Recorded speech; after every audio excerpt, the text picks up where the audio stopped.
ఉండాల్సినటువంటి ప్రవర్తన ఎలా ఉండాలి అనే దాని గురించి ఈ వాక్య భాగం మనకు తెలియపరిచే విషయాలను నేర్చుకోవడానికి ప్రయత్నం చేద్దాం.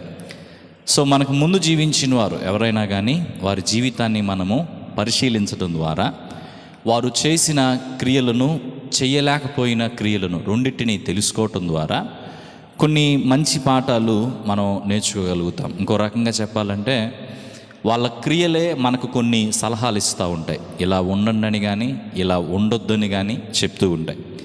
సో ఆ సలహాలు మనం తెలుసుకోవటం, ఆ సలహాలను మనం పాటించడం చేసినప్పుడు మేలు అనేది మనకు కలుగుతుంది. ఈ వాక్య భాగంలో నోవాహు కుటుంబం మనకిచ్చే 6 సలహాలు ఏంటో చూద్దాం రండి. నోవాహు కుటుంబం మనకిచ్చేటువంటి 6 సలహాలు. ఆదికాండం 9వ అధ్యాయం 18వ వచనం. ఓడలో నుండి నోవాహు కుమారులు షేము, ఓడలో నుండి వచ్చిన నోవాహు కుమారులు షేము, హాము, యాపెతు అనువారు. నోవాహు యొక్క కుమారులను గూర్చిన ప్రస్తావన ఇక్కడ నుండి ప్రారంభమవుతుంది. చరిత్రలో వీళ్ళ యొక్క పాత్ర ఇక్కడ నుండి ఎంతో ఎక్కువగా కనబడుతుంది.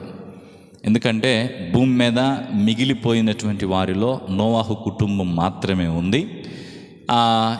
వాళ్ళకి నోవాహు యొక్క కుటుంబానికి వారసులుగా ఉన్నటువంటి వారు ఈ ముగ్గురు.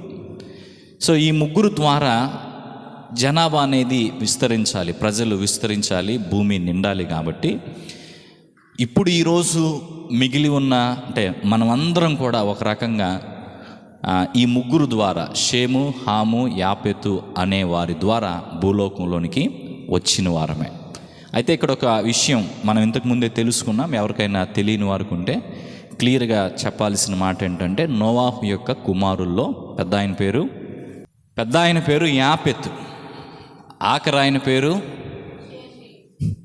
హాము. పెద్ద ఆయన పేరు యాపెతు, ఆఖరి ఆయన పేరు హాము, మధ్యలో ఉన్న వ్యక్తి షేము.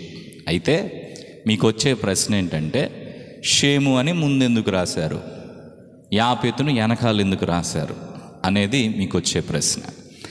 ముఖ్యమైన విషయం ఏంటంటే, షేముని ముందు పెట్టడానికి గల ఒక ముఖ్యమైన కారణం, దేవుడు ఈ ముగ్గురులో షేమును ఎన్నుకున్నాడు. షేము ద్వారా అబ్రహాం కానీ, ఇక ఆ తర్వాత దావీదు కానీ, ఆ తర్వాత ప్రభు అయిన యేసుక్రీస్తు వారు కానీ రావటం జరిగింది. సో కాబట్టి షేము మొదటివాడైతే కాదు, యాపెతు అనేటువంటి వ్యక్తి మొదటివాడు. కానీ ముందు రాయటానికి గల కారణం బహుశా ఇది అయి ఉండొచ్చు. అంతేకాకుండా హాము కనానుకు తండ్రి అని రాయబడింది. వీళ్ళిద్దరూ ఈ వృత్తాంతంలో చాలా ముఖ్యం. ఎవరిద్దరు? హాము, కనాను అనేటువంటి వీరిద్దరూ ఈ వృత్తాంతంలో చాలా ముఖ్యం. ఈ వాక్య భాగంలో ముఖ్యంగా ఇక్కడ మనం గమనించాల్సిన ఒక విషయం ఏంటంటే, ఈ సంఘటన జరిగే సమయానికి బహుశా హాము అనేటువంటి వ్యక్తి ఒక తండ్రిగా ఉన్నాడు అని మనం అర్థం చేసుకోవచ్చు. అప్పటికే మనకు తెలిసిన విషయం ఏంటంటే, జలప్రలయంలో ఉన్నంత వరకు వీళ్ళ ముగ్గురికి ఎవరికి కూడా పిల్లలు కలగలేదు. జలప్రలయం ముగిసిపోయిన తర్వాతనే వారు పిల్లలను కన్నారు. అలాంటప్పుడు ఈ సంఘటన జరిగే సమయానికి, ఇక్కడున్న సంఘటన నోవాహు యొక్క జీవితంలో జలప్రలయం ముగిసిపోయిన తర్వాత 350 సంవత్సరాలు నోవాహు బ్రతికాడు.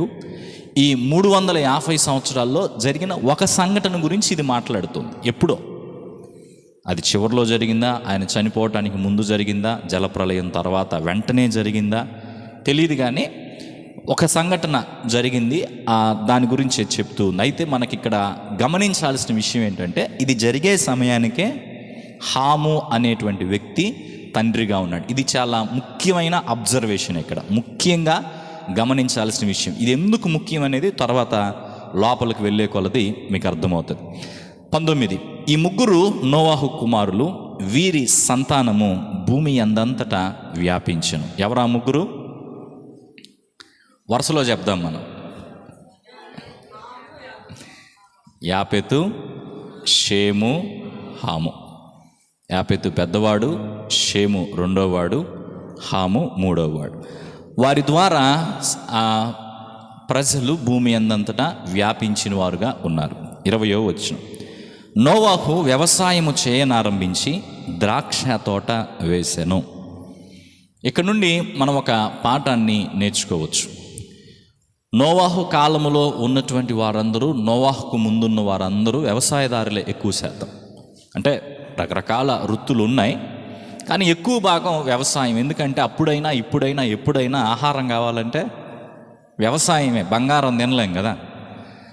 ఆహారం కావాలంటే పంట పండించుకోవాలి, భూమిని సేద్యం చేయాలి, పంట పండించుకోవాలి. సో ఆదాము ఒక వ్యవసాయదారుడు, కయ్యూను ఒక వ్యవసాయదారుడు, ఆ తర్వాత వచ్చిన నోవాహు వాళ్ళ నాన్నగారు లెమేకు ఒక వ్యవసాయదారుడు. ఇక్కడ నోవాహు కూడా వ్యవసాయదారుడే. వీరందరూ వ్యవసాయం చేశారు. ఒక మాట ఉంది ఇక్కడ, వ్యవసాయము చేయనారంభించి ద్రాక్ష తోట వేసెను. నేనేమనుకుంటున్నానంటే, నోవాహు జలప్రలయం నుండి బయటికి వచ్చిన తర్వాత ద్రాక్ష తోట వేశాడని ఇక్కడ రాయబడినప్పటికీ ఆయన ఇంకా చాలా తోటలు వేసి ఉండొచ్చు. ఒక ద్రాక్షనే కాదు కానీ చాలా తోటలు వేసి ఉండొచ్చు. కారణం ఏంటంటే, భూమి మీదకి తీసుకురాబడిన జలప్రలయం మూలంగా వెజిటేషన్ కూడా కొంత దెబ్బతినింది. అంటే వ్యవసాయం కూడా కొంత దెబ్బతినింది. తినడానికి ఆహార పదార్థాలు ఏమీ ఉండకపోయి ఉండొచ్చు. కొన్ని దెబ్బతిన్నాయి, కొన్ని మరలా మొలిచి ఉండొచ్చు. కానీ ఈ యొక్క కుటుంబం మేలు కోసము, వారి యొక్క కుటుంబానికి ఆహారాన్ని సమకూర్చే ప్రక్రియలో సమకూర్చడం కోసం రకరకాలు ద్రాక్ష తోటే కాకుండా వాళ్ళు తినేవి ఎవలు కావచ్చు, లేకపోతే అంజూరు పండ్లు కావచ్చు, ఏవో చాలా తోటలు వేసి వాటి మధ్య ఈ ద్రాక్ష తోట కూడా ఆయన వేశాడని మనం గమనించవచ్చు. అయితే ఈ పని చేయటం ద్వారా నోవాహు మనకు నేర్పేటువంటి మొదటి పాఠం ఏంటంటే, మేలు చేసే పని కలిగి ఉండండి. మేలు చేసే పని కలిగి ఉండండి. ప్రతి తండ్రికి కుటుంబంలో ఉన్నటువంటి పురుషులకు, ప్రధానంగా పురుషులకు ఉన్నటువంటి బాధ్యత ఏంటంటే కుటుంబాన్ని పోషించడం, కుటుంబాన్ని సంరక్షించడం, కుటుంబానికి ఆహారాన్ని సమకూర్చి పెట్టడం. కుటుంబానికి అవసరమైనవి సమకూర్చి పెట్టడానికి పురుషులు లేదా కుటుంబంలో భర్త స్థానంలో ఉన్నటువంటి వారు, తండ్రి స్థానంలో ఉన్నటువంటి వారు కష్టపడాలి. దానికోసం వాళ్ళు వ్యవసాయమే చేస్తారో, ఇంకొక పని చేస్తారో, ఏ పనైనా చేసి కుటుంబాన్ని పోషించడానికి ప్రయాసపడేటువంటి వారుగా ఉండాలి. సో మేలు చేసే పని ఏదైనా, మేలు చేసే పని, నా కుటుంబానికి మేలు చేసే పని, నా జీవనానికి, నా కుటుంబ జీవనానికి మేలు చేసేటువంటి పని నేను కలిగి ఉండాలి అనేది ప్రతి వ్యక్తి ఇక్కడ తీసుకోవాల్సిన నిర్ణయం. అయితే ఇంకొక విషయం గమనించండి, భర్తలు మాత్రమే, పురుషులు మాత్రమే పనిచేసే కాలంలో మనం లేం. అది ఒకప్పుడు పరిస్థితి. ఇప్పుడు ప్రతి కుటుంబంలోనూ స్త్రీ పురుషులిద్దరూ సమానంగా కష్టపడుతూ ఉన్నారు. కొన్నిసార్లు ఉద్యోగాల విషయంకి వచ్చినా అలాగే జరుగుతుంది. లేకపోతే అప్పుడు కూడా, అంటే యూదుల కాలంలో కూడా స్త్రీలు బయటికి వెళ్ళి పని చేయకపోయినా ఇంట్లో ఉండే కుటుంబానికి ఉపయోగకరమైన పనులు ఎన్నో చేసేవారు. కుటుంబము ఆర్థికంగాను మిగతా విషయాల్లోనూ మంచిగా కొనసాగడానికి ఏమేమైతే చేయాలో అవన్నీ చేయడానికి ఒక గుణవతి అయిన భార్య ప్రయాసపడేదిగా ఉంది. ఈ విషయాన్ని నేను మీకు మంచిగా అర్థమయ్యేటట్టు తెలియపరచడానికి పరిశుద్ధ గ్రంథంలో ఈ వచనాలు చూద్దాం రండి. సామెతల గ్రంథం 31వ అధ్యాయానికి వద్దాం. సామెతల గ్రంథం 31వ అధ్యాయం 10వ వచనం నుండి చూస్తే, గుణవతి అయిన భార్య దొరుకుట అరుదు, అట్టిది ముత్యముల కంటే అమూల్యమైనది.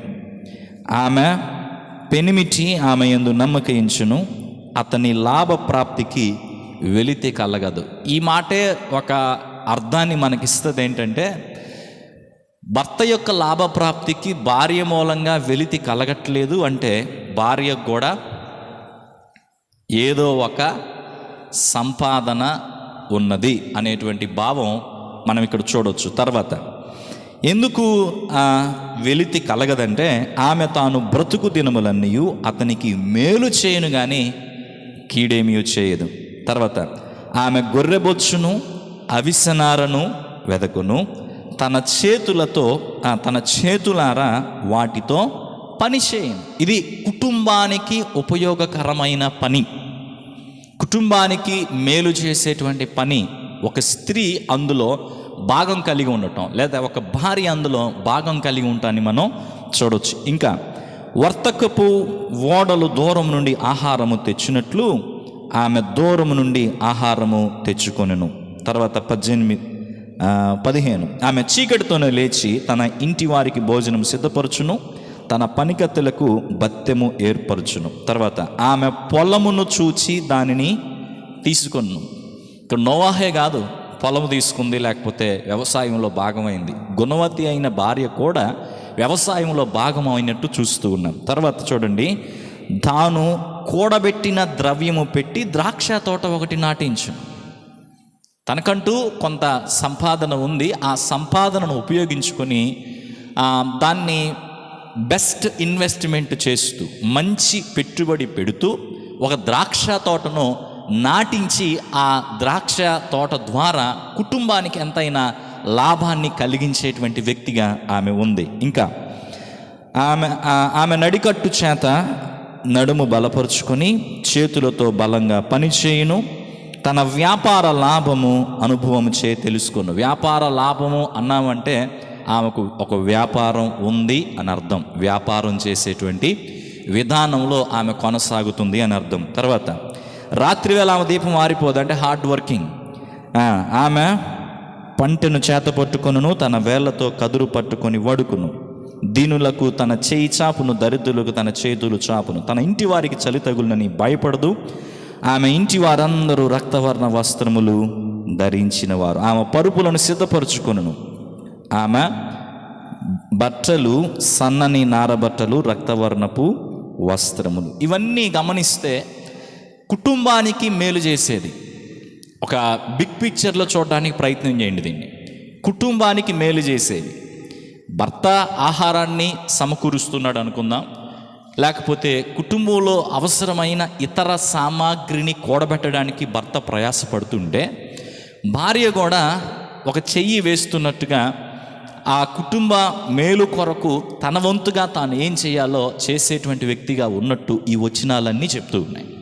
కాబట్టి దేవుడు మనకిచ్చిన కుటుంబాల్లో మనము ఈ విధంగా ఉండాలి. మేలు చేసే పని కలిగి ఉండండి. ఏదో ఒకటి, ఒక ఆత్మీయ కుటుంబంగా, సంఘంగా కూడా మనలో ఈ నిర్ణయం ఉండాలి. మేలు చేసే పని, ఈ యొక్క సంఘానికి మేలు చేసేటువంటి పని నాకు కావాలి. నేను ఏదో ఒక రకంగా ఈ సంఘానికి మేలుకరంగా ఉండాలి. కుటుంబంలో నేను ఒక సభ్యురాలని అయ్యాను అంటే ఈ కుటుంబానికి మేలు చేసేది, ఈ కుటుంబ క్షేమాన్ని కోరేది నేనేం చేయగలను అనేది మనం ఆలోచన చేసి దాన్ని చేయటానికి ప్రయత్నం చేసే వారంగా ఉండాలి. అలా ఎప్పుడైతే మనం ఉంటామో, మాట చెప్తున్నా వినండి, అలా ఎప్పుడైతే మనం ఉంటామో కుటుంబంలో మన గౌరవం ఎప్పటికీ తగ్గదు. అలా ఎప్పుడైతే మనం ఉంటామో అప్పుడు కుటుంబంలో మన గౌరవం ఎప్పటికీ తగ్గదు. అలా మనం ఉండలేని రోజున ఇంకా నానా విషయాలు ఉంటాయి. నానా మాటలు అంటారు. కోడలు ఎవరు ఊరుకోరనమాట. కోడలు మాట్లాడి దోపక్కన, కొన్నిసార్లు కొడుకులు మాట్లాడతారు, కొన్నిసార్లు పెద్దవాళ్ళు మాట్లాడతారు, చిన్నవాళ్ళు మాట్లాడతారు. రకరకాలైన పరిస్థితులు. ఏ వయసులో ఉన్నవారైనా ఏదో ఒక పని చేయగలగటం, పని చేయలేని సమయం ఉంటుంది, కాదంటలేదు. ఆ సమయంలో ఎవరో ఏమి చేయలేరు. కానీ అది పక్కన పెడితే వీలైనంత వరకు ఈ విధంగా మనం ఉండటానికి ప్రయత్నం చేయాలి. ఇది ఇక్కడి నుంచి మనం నేర్చుకోవాల్సిన మొదటి పాఠం. 21వ వచనం. ద్రాక్ష తోట వేశాడు. 21 అంటే మళ్ళీ ఇక్కడ చూశారు, రాండి ఆదికాండం 9వ అధ్యాయానికి. ఆదికాండం 9వ అధ్యాయం 21వ వచనం. పిమ్మట ద్రాక్షారసము త్రాగి మత్తుడై తన గుడారములో వస్త్రహీనుడిగా ఉండెను. ఇప్పుడు మనం గమనించాల్సిన విషయం ఏంటంటే, ద్రాక్ష తోట వేయటం తప్పు కాదు. ద్రాక్ష తోట వేయటం తప్పు కాదు. 2, ద్రాక్షారసము తాగటం కూడా తప్పు కాదు. ఒక ఆయన ఈ ద్రాక్షారసం అనే దాని గురించి 8 మంచి విషయాలు చెప్పాడు. నేను అవి మీకు చెప్పట్లేదులే, కానీ ఆయన పాయింట్ ఆఫ్ వ్యూ ఎలా ఉందంటే, అసలు ద్రాక్షను సృష్టించింది ఎవరు? దేవుడే కదా. యేసుక్రీస్తు వారు ద్రాక్షారసం తాగిన సందర్భం, యేసుక్రీస్తు వారు ద్రాక్షారసము త్రాగుతానని చెప్పిన సందర్భం 3 అయిపోయినాయి ఇప్పటికే.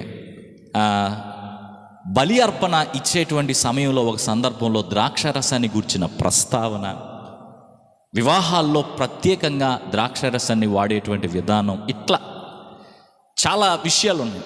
అయితే మనం ఎప్పుడైనా ఒక విషయం ఏం గుర్తుపెట్టుకోవాలంటే, దేవుడు చేసిన ప్రతిదీ దేవుడు చేసిన ప్రతిదీ మీరు మాట్లాడట్లేదంటే నేను చెప్పేది మీకు అర్థం కావట్లేదని అర్థం అన్నమాట.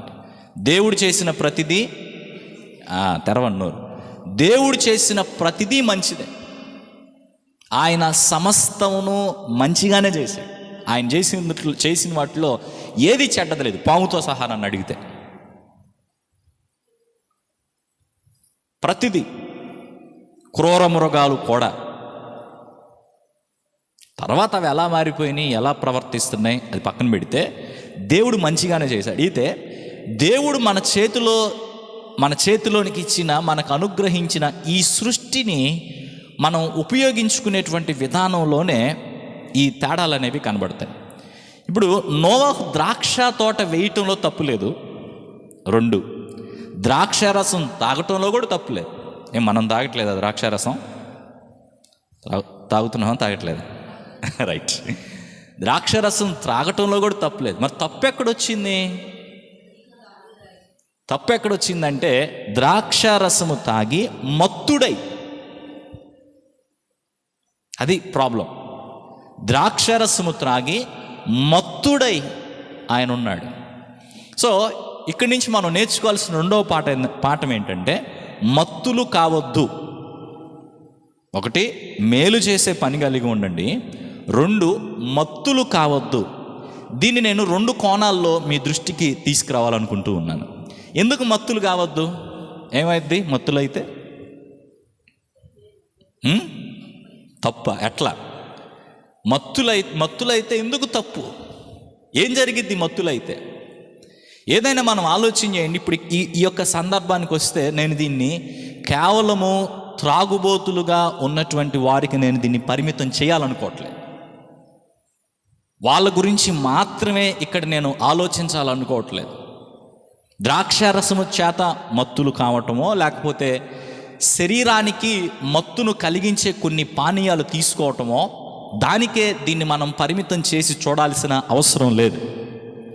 ఇక్కడ ఉన్నటువంటి విషయాన్ని మనం కొంచెం లోతుగా అర్థం చేసుకుంటే మన యొక్క జీవితాన్ని మత్తుతో నింపేవి చాలానే ఉన్నాయి. వీటిని అందుకే నేను 2 భాగాలుగా 2 కోణాల్లో దీన్ని మీ దృష్టికి తీసుకొస్తాను. మత్తు అనేది మన శరీరంలోనికి ఏ కోణంలోనైనా వచ్చినప్పుడు మన మనస్సు మన కంట్రోల్లోకి లేకుండా పోయి, విచక్షణ కోల్పోయి, ఇక్కడ నోవాహు పరిస్థితి చూస్తే వస్త్రాలు ఉన్నాయా లేవా అనేటువంటి ఆ అవగాహన లేనటువంటి స్థితిలో నోవాహు ఉన్నాడు. అలాంటి స్థితిలోనికి వెళ్ళిపోయి, ఇక మన మనసు ఆలోచించలేక, మనం చేసే పని మీద దృష్టి పెట్టలేక, ఒక ఫోకస్డ్ లైఫ్, ఏకాగ్రత కలిగినటువంటి జీవితం కలిగి ఉండలేక, ఇలా జీవించే జీవితం అంతా కూడా మత్తుగా జీవించే జీవితంతో సమానం. తాగినా తాగకపోయినా. చెప్పింది అర్థమైందా? తాగినా తాగకపోయినా నీ మనసు పనిచేయకుండా, ఆత్మీయంగాను మానసికంగాను మనస్సు పనిచేయకుండా, సెన్స్లో లేకుండా, స్పృహలో లేకుండా, ఆలోచన కలిగి ఉండకుండా, బయటేం జరుగుతుందో లోపలేం జరుగుతుందో అర్థం కాకుండా, ఒంటికేం జరుగుతుందో అర్థం కాకుండా, కుటుంబానికి ఏం జరుగుతుందో అర్థం కాకుండా, నీ భవిష్యత్తు ఏందో అర్థం కాకుండా, ఇలాంటి పరిస్థితుల్లో నువ్వు ఉంటే జీవితం ఏంటనేది అర్థం కాకుండా ప్రవర్తించే ప్రతి ప్రవర్తన మత్తుతో కూడిన ప్రవర్తన. అది తాగితే వచ్చిందా, తాగకపోతే వచ్చిందా, ఇంకొక రకంగా వచ్చిందా ఆలోచన చేయండి. తాగిన మూలంగానే మత్తులు అవుతారా? ఏం తింటే కారా? అర్థమవుతుందా? తినడం ద్వారా, తినవలసిన దానికంటే ఎక్కువగా తినడం ద్వారా మత్తులు కామా? కొన్ని దురలవాటులకు మన శరీరాన్ని బానిసలుగా మార్చేసుకుంటే మత్తులు కామా? చూడండి, ఇప్పుడు ప్రపంచంలో ఉన్నటువంటి చాలామందిని మనం గమనిస్తే, ఈ మాటలు వింటుండగా మనలో కూడా దీన్ని ఆలోచించాల్సిన, పరిశీలించుకోవాల్సిన అవసరం చాలా ఉంది. దేవుడు మనందరికి మంచి మంచి తలాంతులు ఇచ్చాడు, ఇంకా ఇస్తాడు. ఇచ్చిన వాటిని మనం గుర్తించాలి. అయితే చాలామంది వారిలో కలిగి ఉన్నటువంటి తలాంతులను వారు గుర్తించలేకపోవటానికి, సరిగా ఉపయోగించుకోలేకపోవటానికి కారణం ఏంటి?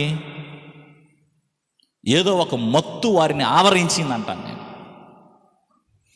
ఇంకొంతమంది పరిస్థితి ఏంటంటే, వాళ్ళకి చాలా గొప్ప తలాంతులున్నా వాళ్ళు కలిగి ఉన్నటువంటి మత్తును బట్టి ఆ తలాంతులు వాళ్ళు ఉపయోగించుకోలేరు. బాగా చదువుకునే వాళ్ళు సడన్గా ఎందుకు ఫెయిల్ అవుతున్నారు? మంచి గుణలక్షణాలు కలిగినటువంటి వ్యక్తులు కుటుంబాన్ని ఎందుకు విచ్ఛిన్నం చేసుకుంటున్నారు? ఇలా ఈ ప్రశ్న మనం ఏ విషయంలోనూ ఉపయోగించిన, ఆత్మీయంగా ఒకప్పుడు ఎంతో ఆత్మీయంగా ఉన్నటువంటి వ్యక్తి ఇప్పుడు ఎందుకు ఆత్మీయంగా దిగజారిపోయారు? ఎందుకు ఆత్మీయంగా వెనకబడిపోయారు? ఇలా మనం ఈ యొక్క ప్రశ్న ఏ అంశంలో పెట్టినా కానీ మనకు వచ్చే సమాధానం ఏంటంటే, ఏదో ఒక రకమైన మత్తుతో నింపబడి కళ్ళు మూసుకొని పోయినాయి. ఏం తెలియట్లా, ఇక్కడ ఒళ్ళు తెలియట్లేదు అన్నట్టుగానే ఆ స్థితిలో ఉన్నటువంటి పరిస్థితిలో ఒళ్ళు తెలియట్లేదు, మనసుకేం అర్థం కావట్లేదు, భవిష్యత్తు తెలియట్లేదు, చుట్టుపక్కల ఏం జరుగుతుందో తెలియట్లేదు. ఇది పరిస్థితి. ఈ పరిస్థితి వెక్కిరింతలు పాలు చేస్తుంది. ఈ పరిస్థితి కుటుంబాన్ని ఇబ్బందుల్లోకి తీసుకువెళ్తుంది. సో కొన్ని వ్యసనాలు, మితిమీరిన కొన్ని అలవాట్లు, మితిమీరిన కొన్ని వ్యాపకాలు, మాటికి అదే పదం వాడుతున్నాను గమనించండి. మితిమీరిన, ఎంతవరకో అంతవరకు కాకుండా వాటిని మితిమీరి చేయడం, మితి లేకుండా చేయడం ద్వారా జీవితాన్ని ప్రమాదకరమైన స్థితిలోనికి నెట్టివేసుకోవడం ఒక అనుభవం అయితే, రెండవ విషయం ఏంటో చెప్పనా? రెండవ కోణంలో దీన్ని మనం ఆలోచన చేస్తే, రెండవ కోణంలో జరిగేది ఏంటంటే, వీళ్ళకి ఏ వ్యసనాలు ఉండకపోవచ్చు, వాటిని అసలు వ్యసనాలు అని అనలేం మనం, మంచి విషయాలే అవి. కానీ ఆ మంచి విషయాలు ఏం చేస్తున్నాయి అంటే, వీళ్ళ జీవితం మీద ఒత్తిడి తీసుకొచ్చే పరిస్థితిలోనికి వచ్చేసాయి, కంపల్షన్ తీసుకొస్తున్నాయి వీళ్ళ మీద. దేవునికి కూడా స్థానాన్ని ఇవ్వనివ్వకుండా జీవితంలో అవే దేవుళ్ళు అయిపోయినాయి. దేవుడి స్థానాన్ని కూడా అవే తీసేసుకున్నాయి. దానిని బట్టి వారికి భవిష్యత్తు ఏంటో అర్థం కావట్లేదు. దానిని బట్టి వారి యొక్క మనస్సు యొక్క ఆలోచనలు వాళ్ళ అదుపులో లేకుండా వెళ్ళిపోతూ ఉన్నాయి. ఇది ఒక అలవాటుతో ప్రారంభమై మెల్లిగా ఒక బానిసత్వం అవుతుంది. జాగ్రత్తగా వినండి, ఈ శరీరముతో మనం జీవించినంత కాలము ఆత్మతో పోరాటం తప్పదు. అయితే ఆత్మతో చేసేటువంటి ఈ పోరాటంలో ప్రతిదినము శరీరాన్ని జయించటానికి శరీర సంబంధమైన కోరికలను సిలువ వేసుకోవటం తప్ప చేయగలిగింది లేదు. శరీర సంబంధమైన ప్రతి కోరికను, అంటే ఏం కోరుకుంటుంది శరీరం? అదే ఒక మాట ఉంటుంది చూడు, కన్ను కావాలంటది, చెప్పండి, కన్ను కావాలంటది, కడుపు వద్దు అంటది.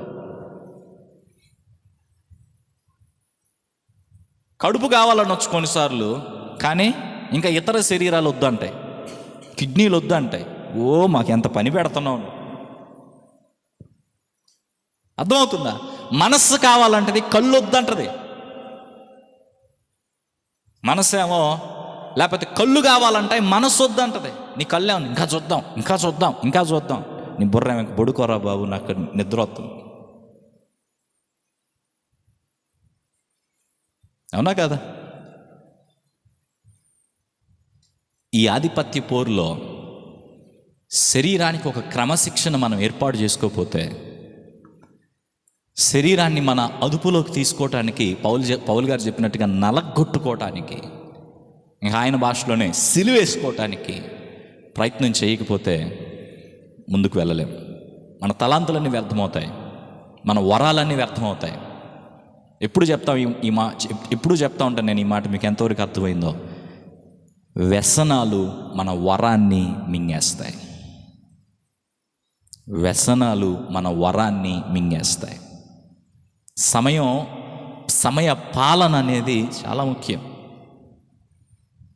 ఇంకా ఇందులో పడిపోయి కొంతమందికి మాట్లాడటం మొదలు పెట్టారంటే ఎంతసేపు మాట్లాడతారో తెలియదు అన్నమాట.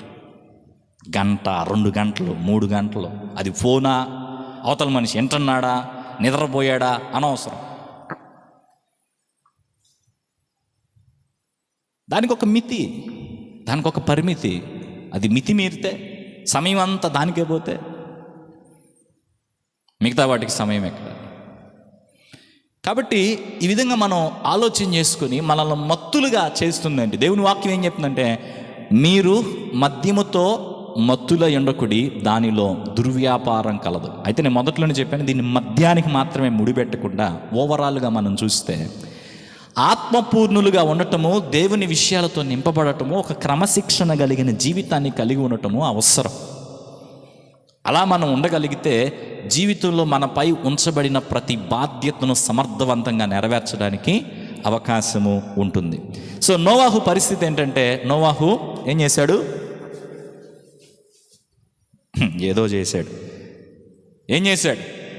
ద్రాక్ష తోట వేశాడు, ద్రాక్ష రసం త్రాగాడు, మత్తుడై గుడారంలో ఉన్నాడు. బైబిల్కు ఉన్న ప్రత్యేకత ఇది. ఎంత మంచి ఉన్నైనా ఒక్క తప్పు చేస్తే మాత్రం వదిలిపెట్టదు, తాట తీసి వదిలేస్తుంది అంతే. ఇప్పుడు దాకా నోవాహు అంటే మన దృష్టిలో చాలా గొప్ప వ్యక్తి. నాకేమనిపించింది అంటే, ఈ భాగం బైబిల్ నుంచి డిలీట్ చేస్తే, తీసేస్తే నోవాహు మన దృష్టిలో ఒక హీరోగానే ఉండిపోయేవాడు. కానీ నోవాహు కూడా పడిపోయిన మానవుడే అనే విషయాన్ని మనకు జ్ఞాపకం చేయడానికి నోవాహులో ఉన్నటువంటి లోపాన్ని, నోవాహు పడిపోయినటువంటి విధానాన్ని దేవుడు రాయించి పెట్టాడు. అయితే ఇది మనకు ఒక జ్ఞాపకం మాత్రమే కాదు, కానీ ఒక జాగ్రత్త కూడా ఇస్తా ఉంది. నోవాహు లాంటి వాడే పడిపోయాడు. నువ్వెంత, నేనెంత? జాగ్రత్త పడకపోతే, ఎప్పటికప్పుడే సరిచూసుకోకపోతే మన ఆత్మీయ జీవితంలో మనము పడిపోవటానికి, కొన్ని తెలియని విధానాల్లో తప్పిపోవటానికి అవకాశం ఉంది. సో నోవాహు ఈ విధంగా తన యొక్క గుడారంలో ఉంటే, ఇప్పుడు 22వ వచనం, అప్పుడు కనానుకు తండ్రి అయిన హాము తన తండ్రి వస్త్రహీనుడై ఉండుట చూచి బయటనున్న తన 2 సహోదరులకు ఆ సంగతి తెలిపాను.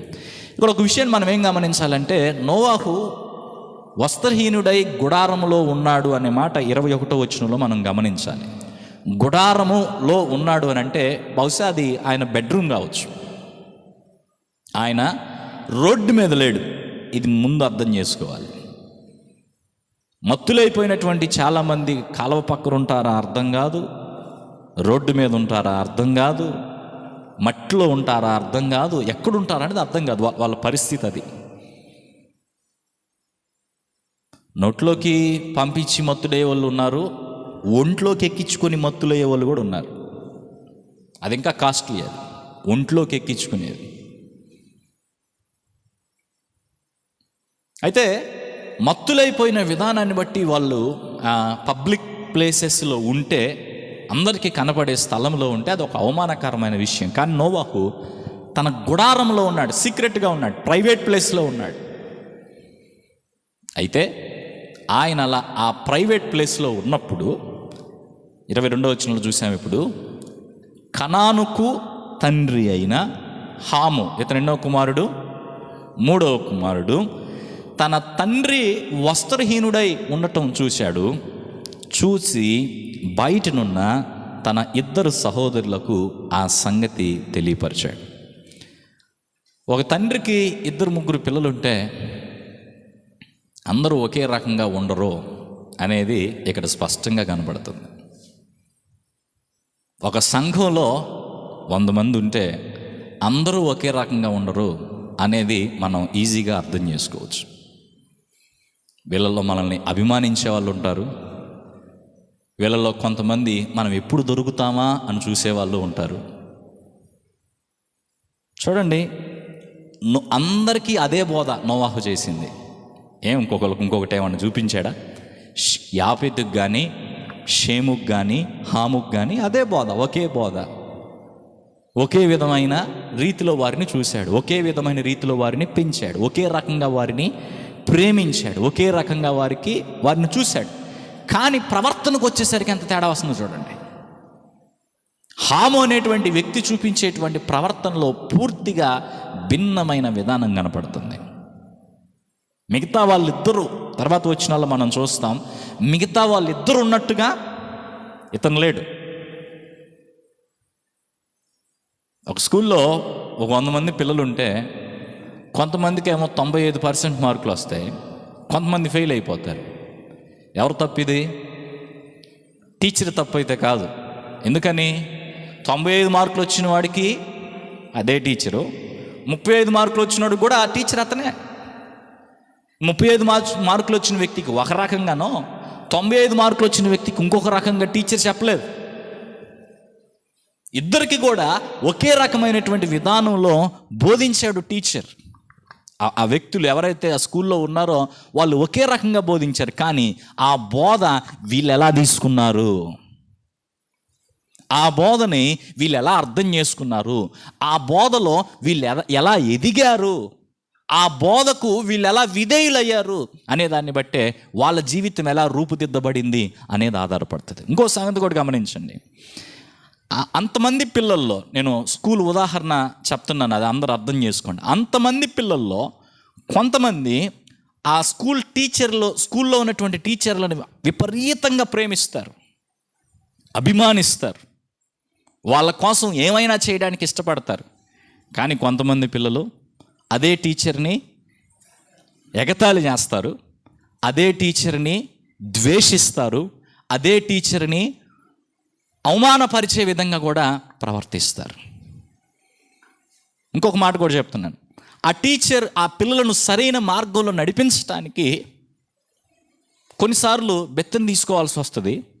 బెత్తం తీసుకున్న సమయంలో తప్పు చేసినప్పుడు అతను 100కు 100 మార్కులు తెచ్చుకునేవాడైనా, 100కు 40 మార్కులు తెచ్చుకునేవాడైనా బెత్తం దెబ్బలైతే తప్పో.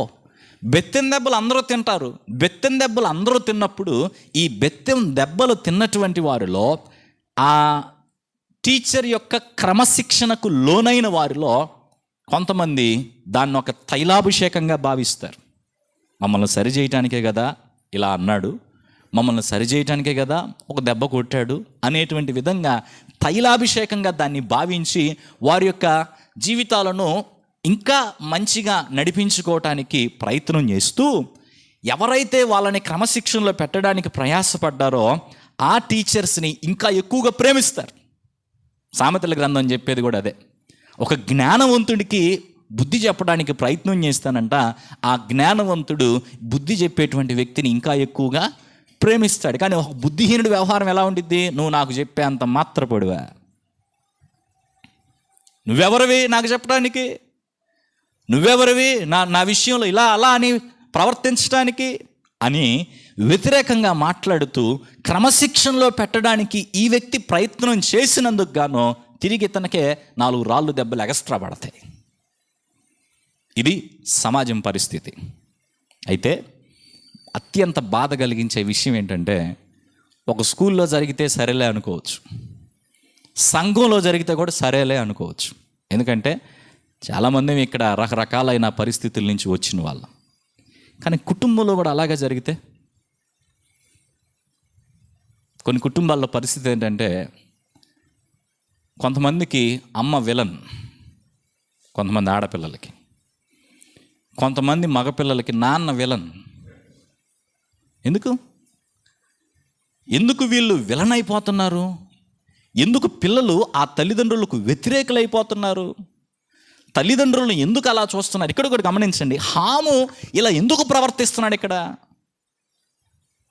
బైబిల్లో రాయబడకపోయినా మనం ఆలోచన చేస్తే వీళ్ళిద్దరికి ఏమైనా జరిగిందా? నోవాహుకి హాముకి మధ్య ఏమైనా జరిగిందా? ఓడలో ఏమన్నా జరిగి ఉంటుందా? మిమ్మల్ని ఆలోచింపజేయటానికి కొన్ని ప్రశ్నలు వేస్తున్నాను నేను. ఓడలో ఏమైనా జరిగి ఉంటుందా? పోనీ ఎప్పుడన్నా ఇట్లాంటి ప్రవర్తన కలిగిన వాడు కాబట్టి హాము, ఎప్పుడైనా ఇతను చేసిన తప్పును బట్టి గట్టిగా హాముని నోవాహు ఏమన్నా మందలించాడా, కోప్పడ్డా, కొట్టాడా, దారిలో పెట్టడానికి ఏమన్నా ప్రయత్నం చేశాడా? దాన్ని బట్టి అతని మనసు ఏమన్నా గాయపడిందా? అది మనస్సులో పెట్టుకొని ఇప్పుడు ఇలా ప్రవర్తిస్తున్నాడా? ఆలోచించండి. అంటే తండ్రిని ప్రేమించేటువంటి వ్యక్తిగా హాము లేడు. మళ్ళా చెప్తున్నాను, మరలా ఇక్కడ కూడా రాశాడు చూడండి, 18వ వచనంలో రాశాడు అదే మాట, 22వ వచనంలో కూడా రాశాడు అదే మాట. ఏంటి ఆ మాట? మళ్ళా రాసిన మాట, కనానుకు తండ్రి అయిన హాము. ఓకే, కనానుకు తండ్రి అయిన హాము అంటే ఈ మాట గమనించండి. ఎందుకు మళ్ళా చెప్తున్నాడు హాము కనానుకు తండ్రి అనే మాట? ఎందుకో నాతో పాటు ఆలోచన చేయండి, అర్థం చేసుకునే ప్రయత్నం చేయండి. ఒక తండ్రి విలువ తండ్రి అయ్యే వరకు అర్థం కాదు. ఒక తల్లి విలువ తల్లి అయ్యే వరకు అర్థం కాదు. ఒక పాస్టర్ గారి బాధ మీరు కూడా నాయకులు అయ్యే వరకు అర్థం కాదు. మీ నెత్తిని కూడా ఏదన్నా భారం పడేదాకా అర్థం కాదు. కొంతమందిని నడిపించే బాధ్యత మీ చేతిలో పెట్టేదాకా అర్థం కాదు. అప్పుడు దాకా బయట నుంచి మాట్లాడటమే. ఎందుకంటే దాన్ని ఫీల్ అయ్యే పరిస్థితి ఉండదు. అయితే తండ్రి అయిన తర్వాత, తల్లి అయిన తర్వాత వారి తల్లిదండ్రులను ఆ కొత్తగా తల్లులైన తండ్రులైన వారు బాగా అర్థం చేసుకుంటారు. ఇంతకుముందు అపార్థం చేసుకున్నా ఇప్పుడు బాగా అర్థం చేసుకుంటారు. ఎందుకంటే ఈ పిల్లల యొక్క ప్రవర్తనలో, ఆ పిల్లల ప్రవర్తనతో వీళ్ళు వ్యవహరించే విధానంలో వాళ్ళు కనపడతారు, వీళ్ళు కనపడతారు. అంటే అర్థమైందా? నేను చిన్నప్పుడు ఇట్టే చేశానేమో, మా నాన్న ఇట్టే చేశాడేమో నాతోటి. సో మా నాన్న నన్ను ఇలా కొట్టడంలో, నన్ను సరిచేయటంలో తప్పేం లేదు. నాకెట్లా కోపం వస్తుందో నా పనులకు కూడా మా నాన్నకి అట్లాగే కోపం వచ్చి ఉంటుంది అని తల్లిదండ్రులను మంచిగా అర్థం చేసుకునే ప్రయత్నం చేయగలుగుతారు. కానీ ఇక్కడ మనం గమనిస్తే హాము అనే వ్యక్తి తనకొక పిల్లోడు ఉన్నాడు. అందరూ వింటున్నారా? తనకొక పిల్లోడు ఉన్నాడు, తాను ఇప్పటికే తండ్రిగా ఉన్నాడు. కానీ తన తండ్రిని చూసే కోణం బాలేదు. ఇది కాదా నువ్వు చేసినట్టే నీకు నువ్వు చేయబడినంటే? ఇప్పుడు నువ్వు ఎలా ప్రవర్తిస్తున్నావో, నీ తండ్రి విషయంలో నువ్వు ఎలా ప్రవర్తిస్తున్నావో, రేపు నీ కుమారుడు అంతే కదా నీతో ప్రవర్తించేది. ఇక్కడి నుంచి మనం నేర్చుకోవాల్సిన 3వ పాయింట్ ఏంటంటే, మర్యాద కలిగి ఉండండి. ఏంటి? మర్యాద కలిగి ఉండండి. ఈ కథ చాలా పాతది. మీలో ఇంకెవరికైనా తెలియకపోతే ఈ విషయం మీకు అర్థమైద్దని చెప్తున్నాను. నేను చిన్నప్పుడు స్కూల్ పుస్తకాల్లో చదువుకున్న కథ ఇది. ఒక తండ్రికి ఒక్కడే కొడుకు, తల్లి లేదు. అల్లారు ముద్దుగా కొడుకుని పెంచాడు. వివాహ వయసు వచ్చిన తర్వాత మంచిగా వివాహం చేశాడు. వివాహం చేసిన తర్వాత దేవుడు వాళ్ళని దీవించి ఒక అబ్బాయిని ఇచ్చాడు. ఆ అబ్బాయి కూడా పెరిగి పెద్దోడు అవుతా ఉన్నాడు. ఒక 8 సంవత్సరాల వయసు ఆ అబ్బాయికి వచ్చింది. పెళ్ళైన రోజు నుంచి ఈ కొత్తగా వచ్చిన ఈ అమ్మాయి సాధారణంగా వయసులో పెద్దవాళ్ళు అవుతున్న కొలది కొంతమందికి చాదస్తం ఎక్కువగా ఉంటుంది. నేను అన్న ఈ మాట ముసలోళ్ళకి నచ్చకపోయినా వాస్తవం అది. చాదస్తం ఎక్కువగా ఉంటుంది. అంటే ఏంటంటే వాళ్ళ ఆలోచనల్లోనే వాళ్ళు ఆలోచిస్తూ ఉంటారు. ఇప్పుడున్న తరాన్ని అర్థం చేసుకోలేక అది అట్ట బాగలేదు, ఇది ఇట్ట బాగలేదు, అది లేదు, ఇది ఏదో ఒకటి అంటూ ఉంటారు.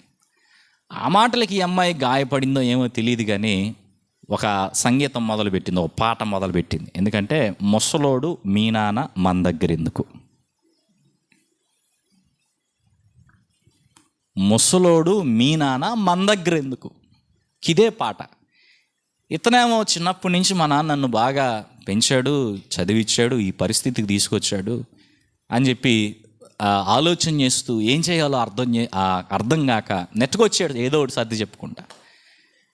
ఒకరోజు ఇక ఏమో తెగేసి చెప్పింది అనమాట, తెలుసుకో నీకు ఏం కావాలని. మీకు బాగా తెలుసు కదా ఇంక నేను చెప్పేది. తెలుసుకో నీకేం కావాలని అంటే సరిగ్గా తేల్చుకున్నాడు. తేల్చుకొని వాళ్ళ అబ్బాయిని పిలిచి, 8 సంవత్సరాల అబ్బాయిని పిలిచి, ఈ అబ్బాయి ఎట్టంటాడంటే మా క్యారీస్లో అంటాడు, మహా తెలివైనడు అనుకోవాలి. పిలిచి ఏం చెప్పాడు, రే లోపల రూమ్లో ఒక పెద్ద దుప్పటి ఉంది, ఆ దుప్పటి తీసుకొచ్చి తాతకిచ్చి, తాతయ్య నాన్న నిన్ను వెళ్ళమన్నాడు అని చెప్పురా అని అసలు ఈయన కూడా రాకుండా పిల్లోడికి అప్పచెప్పాడు బాధ్యత. వాడు లోపలికి వెళ్ళి ఏం చేశాడంటే కత్తెర ఒకటి తీసుకొని ఆ పెద్ద దుప్పటిని 2 ముక్కలు చేశాడు. ఆ ముక్కలు చేయటాన్ని చూశాడు ఈ కొడుకు. చూసి, రే నేను చెప్పింది ఏంటి, నువ్వు చేస్తుంది ఏంటి అని పెద్ద పెద్ద కేకలేస్తున్నాడు. అయితే ఆ అబ్బాయి చెప్తాడు, ఎందుకు నన్ను అరుస్తున్నావు? ఈరోజు నువ్వు ముసలోడివి, ఈరోజు తాత ముసలోడు, నువ్వు కుర్రోడివి, కాబట్టి తాతను పంపిస్తున్నావు. రేపు నువ్వు ముసలోడు అవుతావు, నేను నీ ప్లేస్లోకి వస్తాను, అప్పుడు నిన్ను కూడా పంపించాలిగా. అప్పుడు మళ్ళీ కొత్త దుప్పటి కొనేది ఎందుకు, ఈ దుప్పటి నీకు వస్తున్నాయి. మరి అది ఇస్తే వస్తుంది తిరిగి. యారా అంటే ఏందిరా అంటాడు. నీవు చేసినట్టే నీకు నువ్వు చేయబడి అనే బైబిల్ చెప్పే సత్యం ఎప్పుడు అర్థమైద్దో మనకి. మనం ఎలా ప్రవర్తిస్తామో, ఏమి విత్తుతామో అదే తిరిగి వస్తుంది. అది కుటుంబంలోనైనా, సంఘంలోనైనా, ఎక్కడైనా. ప్రేమిస్తే ప్రేమించబడతావు, ద్వేషిస్తే ద్వేషించబడతావు. నువ్వు ఈరోజు ఎలా ప్రవర్తిస్తున్నావో ఎవరైనా, ఈ మాటలు వింటున్న వాళ్ళు ఎవరైనా ఆలోచన చేసుకోండి. మీ స్థానాల్లో మీరు అత్తలైనా, కోడళ్ళైనా, కుమార్తెలైనా, అల్లుళ్ళైనా, తండ్రులైనా, కుమారులైనా, అన్నలైనా, అక్కలైనా, చెల్లెళ్ళైనా, మీ పాత్ర ఏదైనా, మీరు మీ యొక్క స్థానాల్లో మీ తోటి వారితో మీరు ఎలా ప్రవర్తిస్తున్నారు అనేదే మీరు వేసే విత్తనం. రేపు మీకు వచ్చే పంట కూడా అదే. అయితే పంట సంగతి ఎవడు అడిగారు, ఎవరికి తెలుసు? ఇప్పటికిప్పుడు మంచిగా జరిగిపోవాలని మీ పబ్బం మీరు గడుపుకునే ప్రయత్నం కనుక చేస్తే విషపూరితమైన ఫలితాలు వస్తాయి. సో తండ్రి గురించిన కనీసమైన గౌరవం, ఒక ప్రైవేట్ రూమ్లోకి మనం వెళ్ళటమే తప్పు. ఒక వ్యక్తి యొక్క రూమ్లోకి, అది ప్రైవేట్ రూమ్ అయినప్పుడు ఆ రూమ్లోకి మనం వెళ్ళటమే తప్పు. వాళ్ళ అనుమతి లేకుండా, వారి ఆహ్వానం లేకుండా, వారిని కనీసం పిలిచే ప్రయత్నం చేయకుండా దూసుకొని లోపల పోవటం అనేది తప్పు. అన్లెస్ వాళ్ళు ఒకవేళ వేరే ఎమర్జెన్సీ కండిషన్లో ఉంటే తప్ప. ఒకవేళ వెళితే చూడరానిది ఏదైనా అక్కడ చూస్తే, చూడాల్సి వస్తే దాని గురించి సంతోషించవచ్చా? దాని గురించి ప్రచారం చేయొచ్చా? దాని గురించి నవ్వుకుంటా బయటికి రావచ్చా? ఇక్కడ ఏంటంటే చూచి అనే ఆ పదాన్ని మనం అర్థం చేసుకుంటే తను చాలా హ్యాపీగా ఉన్నాడు ఆ సన్నివేశాన్ని చూసిన తర్వాత. ఆ సన్నివేశాన్ని చూసి తను చాలా సంతోషిస్తూ బయటకు వచ్చి బయట ఉన్నటువంటి తన సహోదరులతో చెప్తున్నాడు, వాళ్ళ అన్నలతో చెప్తున్నాడు. తన్నబోయి ఉంటారు నాకు తెలిసి ఆ అన్నలు ఇద్దరం. ఇందిరా నువ్వు చూసింది మాకు చెప్పేది ఇందిరా అని. ఎగతాళిగా ఎట్టుందంటే నాన్న ఎట్టున్నాడు తెలుసా? ప్రతి ఒక్కరు ఆలోచన చేయండి. మరలా చెప్తున్నా, కుటుంబంలో ఉన్నటువంటి గుట్టు, కుటుంబానికి సంబంధించిన రహస్యం, కుటుంబానికి సంబంధించిన బలహీనతలు, తండ్రులకు సంబంధించిన బలహీనతలు, భార్యలకు సంబంధించిన బలహీనతలు. నీకు లేవా బలహీనతలు? అన్ని సర్వ పరిపూర్ణురాలువా? ఒక్క లోపం లేదా నీలో? ప్రచారం చేసుకోవద్దు, అది మీ మధ్య ఉంచుకోండి. ఇంకా చెప్పాలంటే తర్వాత పాయింట్లో చెప్తాను. అది మర్యాద కలిగి ఉండటానికి మనం నేర్చుకోవాలి. నిజంగా మనం మన తల్లిదండ్రులను ప్రేమిస్తే, నిజంగా దేవుడు మన కుటుంబంలోనికి తీసుకొచ్చిన వ్యక్తులను మనం ప్రేమిస్తే నిజమైన ప్రేమ అదే. ఈ పాయింట్లో ఏం చెప్పొద్దు. నిజమైన ప్రేమ అమర్యాదగా నడవదు. ఉందా లేదా? ఉందా లేదా? నిజమైన ప్రేమ అమర్యాదగా నడవదు. నీకు నిజంగా ప్రేమ ఉంటే మర్యాదగానే ప్రవర్తిస్తావు. ఇంకా చెప్పాలంటే మర్యాద కాపాడతావు. మీ పిల్లల విషయంలో మీ పిల్లల గురించి ఎవరైనా చెడుగా మాట్లాడుతుంటే ఏం చేస్తారు? వాడు చేసినా కానీ వాడికి అబ్బా అట్టే తెలియదు వాడికి అని మంచిగా చెప్పే ప్రయత్నం చేస్తాం. పిల్లల దగ్గరకు వచ్చారు అట్ట ఉంటాం. మరి భర్త దగ్గర ఎందుకు అట్ట ఉండవు? భర్త విషయంలో ఎందుకు అట్లా ఉండవు? నీ తండ్రి విషయంలో ఎందుకు అట్లా ఉండవు? నీ భార్య విషయంలో ఎందుకు అట్లా ఉండవు? ప్రాముఖ్యమైన వాళ్ళు మన జీవితంలో వాళ్ళ విషయంలో. ఇంకా అదే కాదు, నీ తోటి వారి విషయంలో ఎందుకు అలా ఉండవు? సంఘంలో ఉన్న వారి విషయంలో ఎందుకు అలా ఉండవు? సేవకుడి విషయంలో ఎందుకు అలా ఉండవు? ప్రేమ ఉందా లేదా? ఉందనుకుంటున్నావా ఓరక? లేకపోతే ఎప్పుడో అన్నీ లిస్ట్ అవుట్ పెట్టుకొని దగ్గర పెట్టుకొని నాకు ఇప్పుడు దొరికింది ఛాన్స్, నేనేంటో చూపిస్తాననేటువంటి విధానంలో ప్రవర్తిస్తున్నావా? క్షమించండి. నిజమైన ప్రేమ క్షమిస్తుంది కదా. ఒకవేళ తండ్రులుగా వాళ్ళు మీ మీద కొన్నిసార్లు కఠినంగా ప్రవర్తించుంటే, ఎవరైనా తండ్రులు కావచ్చు, భర్త కావచ్చు, భార్య కావచ్చు, కుటుంబంలో ఉన్నటువంటి వారు, సంఘంలో ఉన్నటువంటి వారు, ఎవరైనా ఒకవేళ మీ మీద కఠినంగా ఎప్పుడైనా ప్రవర్తించుంటే, మీతోటి కఠినంగా వ్యవహరించుంటే క్షమించండి. అంతేగాని వాటిని దృష్టిలో పెట్టుకొని అలాగే నానబెట్టుకొని నాకు కూడా టైం వచ్చింది, నేను కూడా వాళ్ళ పరువు తెస్తాను, సిగ్గు వేస్తాను అనేటువంటి ఆలోచనలు కలిగి బ్రతకొద్దు. ఇక్కడి నుంచి మనం నేర్చుకోవాల్సిన 3వ పాఠం. నెక్స్ట్ 4వ విషయానికి వెళ్దాం. 23. అప్పుడు షేమును యాపెతును వస్త్రం ఒకటి తీసుకుని తమ ఇద్దరి భుజముల మీద వేసుకుని వెనకకు నడిచి వెళ్ళి తమ తండ్రి దిశములను కప్పిరి. వారి ముఖముల వెనక తట్టు ఉండుట వలన తమ తండ్రి దిశములను చూడలేదు. నిజంగా వీళ్ళు పెద్దోళ్ళు అనిపించుకున్నారు ఇంట్లో.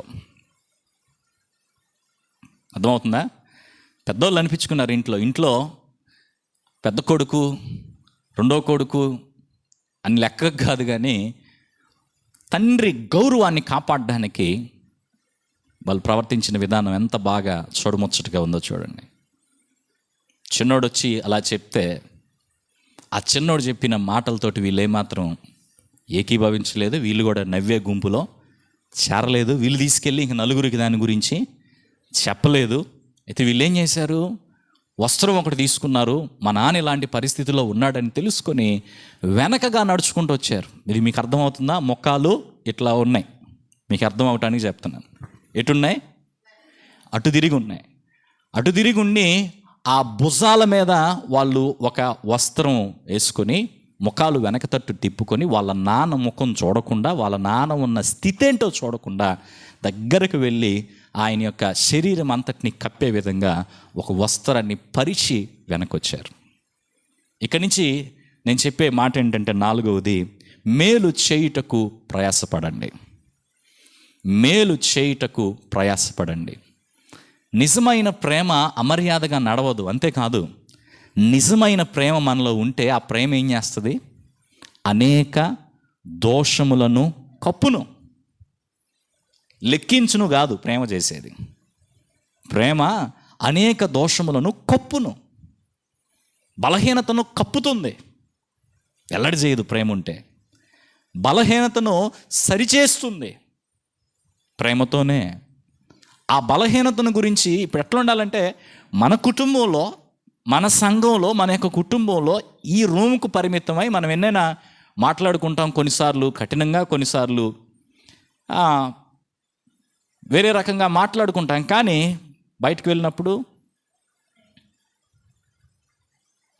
కుటుంబానికే పరిమితం అవ్వాలి డిసిప్లిన్ అనేది. బయటకు వెళ్ళినప్పుడు ఒకరిని అవమానపరుచుకోకూడదు.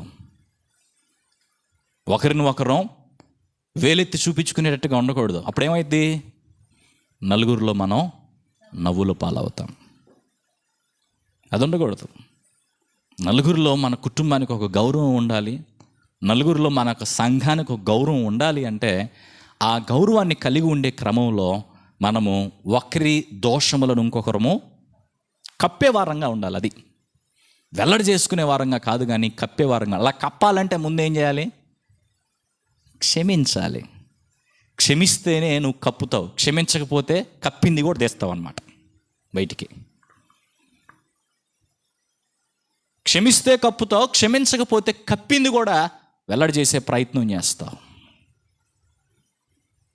షేము యాపెతులు చక్కగా ఇక్కడ ప్రవర్తించారు. వారిద్దరూ కూడా మేలు చేయటానికి, వాళ్ళ నాన్నకు మేలు చేయటానికి, వాళ్ళ నాన్న గౌరవాన్ని కాపాడడానికి, ఇంకెవరైనా వచ్చి వాళ్ళ నాన్న పరిస్థితిని బట్టి నవ్వే అవకాశం లేకుండా చేయటానికి.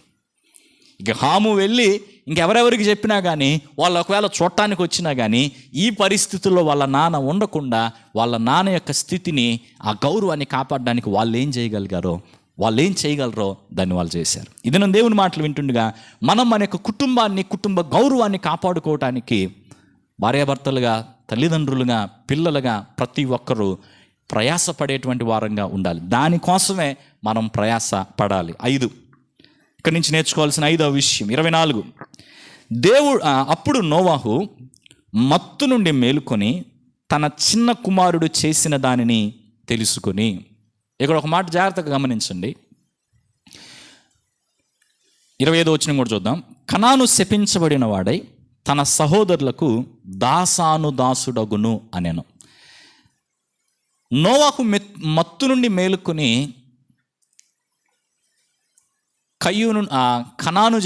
కనానును తర్వాత హామును శపించినట్టు మనం చూస్తూ ఉన్నాం. కానీ ఇక్కడ మనం గమనించాల్సిన విషయం ఏంటంటే, నోవాహు శపించడానికి కారణం ఆయన ద్రాక్షారసం కాదు.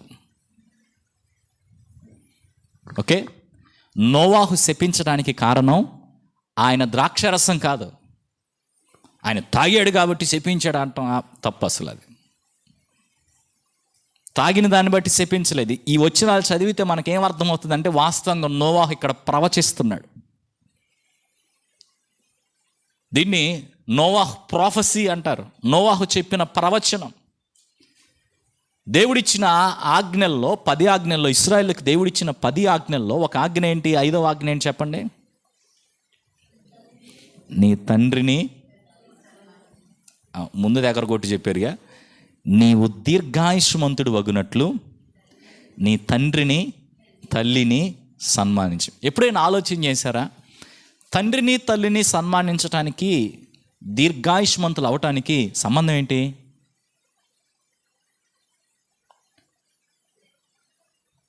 తల్లిని తండ్రిని సన్మానించకపోతే దీర్ఘాయుష్ ఉండదా? ఇశ్రాయేలీల చట్టంలో ఉండదు. మరణ శిక్ష విధించే కొన్ని నేరాలు ఉన్నాయి. ఆ నేరాల్లో ఒక నేరం ఏంటంటే తల్లిని తండ్రిని సన్మానించకపోవటం. మన దేశంలో ఉంటే బాగుంటుందేమో. తండ్రిని తల్లిని సన్మానించకపోతే మరణశిక్ష విధించేవారు. అంటే తండ్రిని తల్లిని ఆ వ్యక్తి సన్మానించకపోతే త్వరగా చచ్చిపోతాడు. అది జరగకుండా ఉండాలంటే, దీర్ఘాయుష్మంతుడు కావాలంటే, ఎక్కువ కాలం బ్రతకాలంటే అమ్మ మాట విను, నాన్న మాట విను, వాళ్ళని గౌరవించు, వాళ్ళు చెప్పినట్టు నడుచుకో అని ఇశ్రాయేలుకు దేవుడిచ్చిన ధర్మశాస్త్రంలో బోధించాడు. ఇప్పుడు ఇక్కడ మనం గమనిస్తే దానికి దీనికి సంబంధం ఏంటని ఆలోచిస్తున్నారేమో. ఇక్కడ మనం దీన్ని గమనిస్తే హాము అనేటువంటి వ్యక్తి చేసిన ఈ పనిని బట్టి, తన తండ్రిని గౌరవించకపోయిన విధానాన్ని బట్టి, తన తండ్రిని సన్మానించకపోయిన విధానాన్ని బట్టి, తన తండ్రి యొక్క మర్యాద, తన తండ్రికి మర్యాద ఇచ్చి నడుచుకోకపోయిన విధానాన్ని బట్టి జరిగింది ఏంటంటే, నోవాహు ఒక రకంగా భవిష్యత్తుని ఇక్కడ వెల్లడిపరుస్తున్నాడు. నీకు ఇట్లాంటి శిక్ష వస్తుంది, అవసరం కూడా. నోవాహు ఈ విధంగా ఇక్కడ మాట్లాడడం అవసరం. తన పట్ల ఎవరెవరు ఎలా ప్రవర్తించారు అనే దాన్ని నోవాహు ఇక్కడ చూసి మిగతా వాళ్ళిద్దరి గురించి కూడా చెప్పాడు. అయితే ఇక్కడ ఒక మాట గమనించాలి. కనాను శపించబడిన వాడై తన సహోదరులకు దాసుడగును. ఇదొకటి గమనించండి. ఆడ తప్పు చేసింది హాము అయితే కనాను పేరు ఎందుకు తెచ్చాడు? దీన్ని బట్టి కొంతమంది బైబిల్ పండితులు అనుకునేది ఏంటంటే, కనానుకు కూడా ఇందులో భాగం ఉందా? ఈ తప్పులో కనానుకు కూడా ఏమైనా భాగం ఉందా? అంతేకాదు, ఇక్కడ ఇంకొక పాఠం కూడా ఉంది. మనం చేసే ప్రతి తప్పు మన పిల్లలకి వంతిస్తాం. మరి మనం చేసే ప్రతి తప్పులో, మన మీదకి వచ్చే ప్రతి శిక్షలో మన పిల్లలకు కూడా మనం భాగాన్ని కల్పిస్తాం. 5వ పాయింట్ ఇక్కడి నుంచి నేర్చుకోవాల్సింది, మంచి భవిష్యత్తు పొందుటకు ప్రయాసపడండి. మంచి భవిష్యత్తు పొందుటకు ప్రయాసపడండి. ఏ విధంగా వస్తుంది మంచి భవిష్యత్తు? మంచి క్రియలు ఈరోజు మనం చేయగలిగితే, మంచిగా మనం జీవించగలిగితే అప్పుడు మంచి భవిష్యత్తును చూడగలుగుతాం. మన కుటుంబానికి, పిల్లలకు మంచి భవిష్యత్తును ఇవ్వగలుగుతాం. ఎప్పుడైతే మన కుటుంబానికి, మన పిల్లలకు మంచి భవిష్యత్తు ఇవ్వాలనుకొని కూడా మనం సరిగా ప్రవర్తించలేనటువంటి వారంగా ఉంటామో అప్పుడు వాళ్ళకి మంచి భవిష్యత్తుని మాత్రం మనం ఇవ్వలేం. హాము సరిగ్గా ప్రవర్తించకపోయిన కారణాన్ని బట్టి కనాను శపించబడిన వాడుగా మారిపోయాడు. అందుకే ఆ కనాను దేశంలో ఉంటున్నటువంటి వాళ్ళందరినీ కూడా దేవుడు వెళ్ళగొట్టిన తర్వాత ఇశ్రాయేలుకు ఆ ప్రాంతాన్ని స్వాధీనం చేశాడు. 26, మరియు అతడు షేము దేవుడైన యెహోవా స్తుతింపబడును గాక, కనాను అతనికి దాసుడగును. ఎందుకు షేముకు ఈ ఆశీర్వాదం దక్కింది? షేము చేసిన గౌరవపూర్వకమైన కార్యం. 27, దేవుడు యాపెతును విశాలపరచును, అతడు షేము గుడారములలో నివసించును, అతనికి కనాను దాసుడగును. ముగ్గురికి పెట్టాడు ఇదే మాట.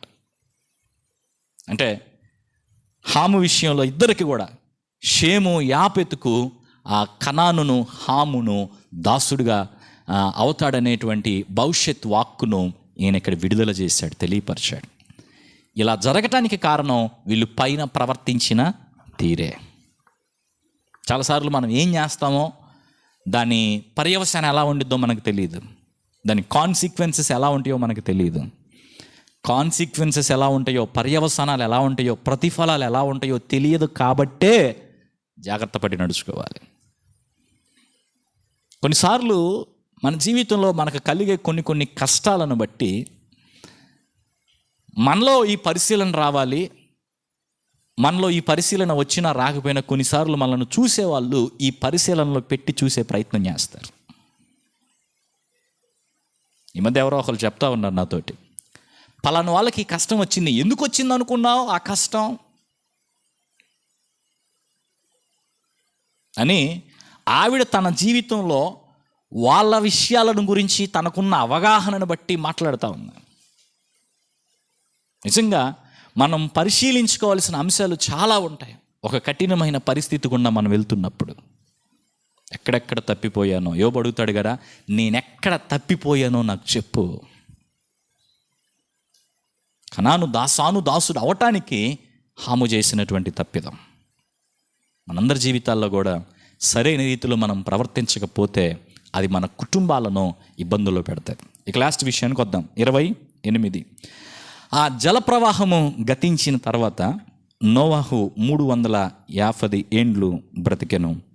నోవాహు బ్రతికిన దినములన్నయు 950 ఏండ్లు. అప్పుడు అతడు మృతి నొందెను. నోవాహు జలప్రలయం తర్వాత 350 సంవత్సరాలు బ్రతికాడు.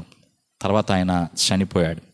అయితే ఈ ఒక్క సంఘటన మినహా నోవాహు మంచి జీవితాన్ని జీవించాడు. నేనేమంటానంటే ఈ ఒక్క సంఘటనని మనం భూతద్దంలో పెట్టి చూడాల్సిన అవసరం లేదు. నోవాహు ఒక మంచి వ్యక్తిగానే ఉన్నాడు. అయితే అప్పుడు అతడు మృతి పొందెనని నోవాహు గురించి రాసినట్టుగానే మనందరి గురించి కూడా రాస్తారు. ఆయన ఎలా చనిపోయాడో, ఎంతకాలం మనం ఈ లోకంలో బ్రతికినా ఒక రోజున చనిపోతాం. కానీ ప్రశ్న ఒక్కటే, చనిపోయే రోజుకి ఎలా చనిపోతావు? చనిపోయే రోజుకి ఎలా చనిపోతావు? చనిపోయిన తర్వాత ఎక్కడ ఉంటావు? ఏ విధమైన సాక్ష్యంతో చనిపోతావు? చనిపోయిన తర్వాత ఎక్కడ నిలబడతావు? ముగింపు ఉంది మన జీవితానికి. ముగింపు విషయమై మనం జాగ్రత్త పడాలి. 6వ విషయం అది, ముగింపు విషయమై జాగ్రత్త పడండి. It's not how you start. ఎలా ప్రారంభించావనేది ముఖ్యం కాదు, ఎలా ముగిస్తావు. ప్రారంభంలో తప్పులు ఉండొచ్చు, పొరపాట్లు ఉండొచ్చు, తెలిసి తెలియక ప్రవర్తించవచ్చు. కానీ ముగించే నాటికి అట్లాగే ఉంటావా? మంచిగా ముగించగలుగుతావా? ఈ ఆత్మీయ ప్రయాణాన్ని మంచిగా ముగించగలుగుతావా? నోవాహు తన యొక్క ఆత్మీయ ప్రయాణాన్ని మంచిగానే ముగించగలిగాడు. ఈ యొక్క సంఘటన ఆయన జీవితంలో ఒక మచ్చగా మిగిలిపోయినా తాను మంచిగా జీవితాన్ని జీవించిన వాడిగా ఉన్నాడు. బహుశా ఇది జరిగిన తర్వాత తాను పశ్చాత్తాపడుండొచ్చు, దేవుని ఎదుట తన తప్పిదాన్ని ఒప్పుకొని ఉండొచ్చు. అన్నీ బైబిల్లో రాయబడకపోయినా అలా జరిగి ఉండే అవకాశం ఉంది. దేవుడు ఆయన్ని క్షమించి ఉండొచ్చు. కానీ మన జీవితంలో మనము దేవుని యొక్క వాక్యం ఏదైనా వింటుండగా పరిశీలించుకోవాల్సిన విషయం ఏంటంటే, మన యొక్క ముగింపులు ఎలా ఉండబోతున్నాయి. మనం ఈ జీవితాన్ని ముగించిన రోజున యేసయ్య దగ్గర నిలబడతాం. మన కొరకు ప్రాణం పెట్టి రక్తము కార్చి మరణము పొంది పునరుద్ధానుడై తిరిగి లేచిన యేసుక్రీస్తు వారి ఎదుట మనం నిలబడతాం. ఆయన న్యాయాధిపతిగా మన జీవితాన్ని పరిశీలిస్తాడు, తీర్పు తీరుస్తాడు, మనకు ఒక గమ్యాన్ని ఏర్పాటు చేస్తాడు. అది జరగకముందే భూలోకంలో బ్రతికుండగానే నా జీవితం ఎలా ఉంది? 3 వ్యక్తుల జీవితాలు ఇక్కడ మనం చూసాం. 3 రకాల జీవితాలు చూసాం. ఈ 3 రకాల జీవితాల్లో నేను ఏ విధంగా ఉన్నాను, నా ప్రవర్తన ఎలా ఉంది, నేను ఎలా ప్రవర్తిస్తున్నాను అనేది మనం పరిశీలన చేసుకుని, పడిపోయిన మన జీవితాన్ని బట్టి, దేవునికి వ్యతిరేకమైన మన జీవితాన్ని బట్టి, మన కొరకు మన స్థానములో కల్వరి శిలువలో మరణించిన యేసుక్రీస్తు వారిని హృదయంలోకి చేర్చుకుని, నేను పాపిని ప్రభువా, నన్ను క్షమించు, నా పాపములను మన్నించు, నేను నీ కొరకు ఇది మొదలుకొని జీవిస్తాను, నా కొరకు నువ్వు మరణించేవని నేను అంగీకరిస్తున్నాను అని దేవునితో ఒక తీర్మానం చేసుకుని, యేసుక్రీస్తు వారితో మనం ఒక సంబంధాన్ని ఏర్పరచుకొని ఈ లోకంలో జీవించినంత కాలం దైవ వాక్య ప్రమాణాలతో మనం బ్రతకగలిగితే మన ఆత్మీయ జీవితంలో ఎంతో మేలు పొందేటువంటి వారుగా ఉంటాం. కాబట్టి మంచి ముగింపు కలిగి ఉండటానికి ముగింపు విషయంలో జాగ్రత్త పడేటువంటి వారుగా ఉందాం. ఈ మాటలు మీకు అర్థమైతే దేవుని సన్నిధిలో కలిసి ప్రార్థిద్దాం. మనలను మనం దేవుని సన్నిధిలో అప్పగించుకుందాం. అందరు కళ్ళు మూసుకొనండి. విన్నటువంటి మాటలను బట్టి దేవుని సన్నిధిలో ప్రార్థన చేద్దాం. మేలు కలిగించే వాటి కొరకు, కుటుంబానికి మేలు చేసే వాటి కొరకు ప్రయాసపడే వ్యక్తిగా నోవాహు ఉన్నాడు. నేను అలా ఉన్నానా? మత్తుడైపోయిన వ్యక్తిగా నోవాహు ఉన్నాడు. నేను అలా ఉన్నానా? నేను మీకు వాక్యాన్ని గుర్తు చేస్తూ ఉంటాను, మీరు ప్రార్థన చేసుకోవటానికి సహాయం చేస్తాను. ప్రార్థన చేసుకోండి ప్రభు సన్నిధిలో. నోవాహు ద్రాక్షారసంతో మత్తుడయ్యాడు. నేను ఇప్పుడు ఏ విషయాల్లో మత్తురాలయ్యాను? ఏది నా కళ్ళు మూసేసింది, ఏది నాకు ఒళ్ళు తెలియకుండా చేస్తుంది, ఏది నాకు మనుషుల్ని కనపడనివ్వకుండా చేస్తుంది, ఏది నాకు భవిష్యత్తును అర్థం కానివ్వకుండా చేస్తుంది, ఏది నా జీవితాన్ని మసకగా మార్చేసింది,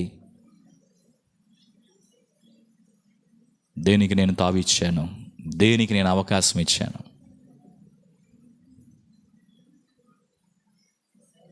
ఒప్పుకుందాం దేవుని సన్నిధిలో. ఒకవేళ మీరు ఆ బానిసత్వంలో ఉంటే దేవుడు మిమ్మల్ని విడిపిస్తాడు.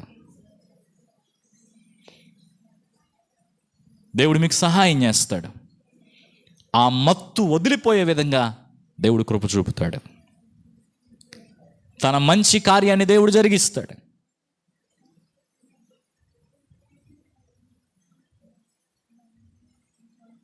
దేవునికి అప్పగించుకుందాం. శరీరాన్ని జయిద్దాం, శరీరాన్ని సిలువ వేద్దాం.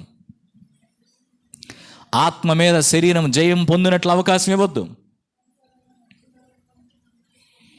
మర్యాద కలిగి నడుచుకుంటున్నామా? కుటుంబంలో ఒకరి పట్ల ఒకరము, సంఘంలో ఒకరి పట్ల ఒకరు మర్యాద కలిగి ఉన్నామా? ఏం కారణాలు అవుతున్నాయి మర్యాద లేకపోవటానికి, మర్యాద ఇవ్వకపోవటానికి, పొందుకోలేకపోవటానికి?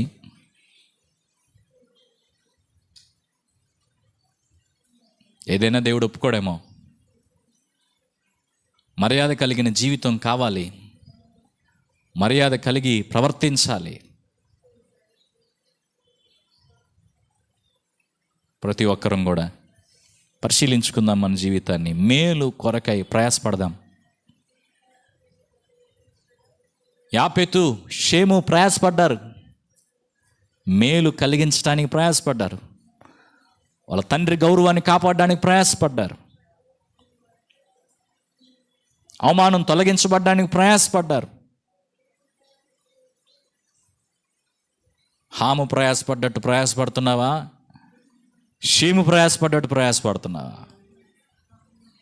మంచి భవిష్యత్తు కోసం ప్రయాసపడాలి. హాము చేసిన పనిని బట్టి పిల్లల భవిష్యత్తు ఏమైందో చూడండి. షేము చేసిన పనిని బట్టి వాళ్ళ పిల్లల భవిష్యత్తు ఏమైందో చూడండి. నువ్వు చేసే ప్రతి కార్యం, మనం చేసే ప్రతి కార్యం మన కుటుంబాన్ని ఇటుగాని అటుగాని నిలుపుతాయి. నువ్వు తీసుకునే ప్రతి నిర్ణయం నీ కుటుంబాన్ని ఇటు అటు నిలబెడతాయి. జాగ్రత్తగా నిర్ణయాలు తీసుకుందాం, జాగ్రత్తగా ప్రవర్తిద్దాం.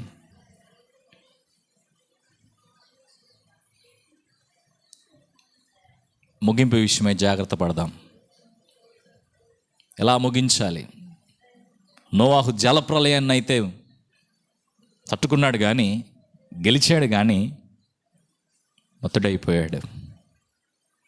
రక్షించబడిన అనుభవంలో ఉన్నటువంటి మనము ఈ లోకాన్ని విడిచే వరకు కూడా ఆత్మీయ జీవితాన్ని జాగ్రత్తగా కాపాడుకునేటువంటి వారమై ఉండాలి.